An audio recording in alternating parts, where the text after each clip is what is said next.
IIT রুরকির প্রাক্তন পড়ুয়া, পরে নিজেকে আধ্যাত্মিক গুরু হিসেবে পরিচয়।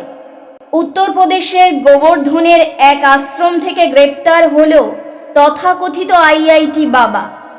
22 বছরের এক তরুণীর অভিযোগ, প্রসাদের নামে নেশা জাতীয় বস্তু খাইয়ে তাকে যৌন নির্যাতন করা হয় এবং সেই ঘটনার ভিডিও দেখিয়ে টাকা দাবি করা হতো।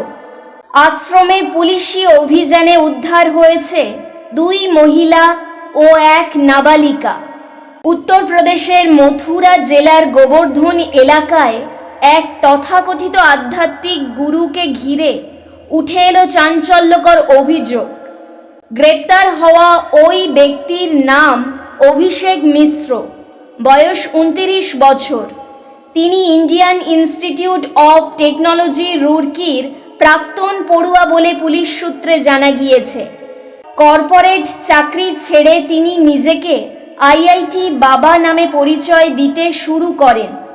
পরে গোবর্ধনের একটি আশ্রমে আদিকর্তা নারায়ণ দাস নাম ব্যবহার করে ধর্মীয় ও প্রেরণামূলক কার্যকলাপ চালাচ্ছিলেন বলে অভিযোগ।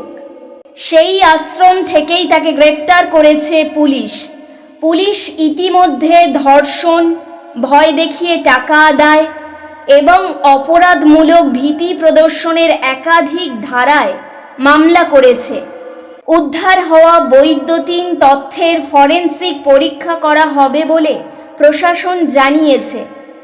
ঘটনাকে কেন্দ্র করে গোবর্ধন এলাকায় ব্যাপক চাঞ্চল্য ছড়িয়েছে।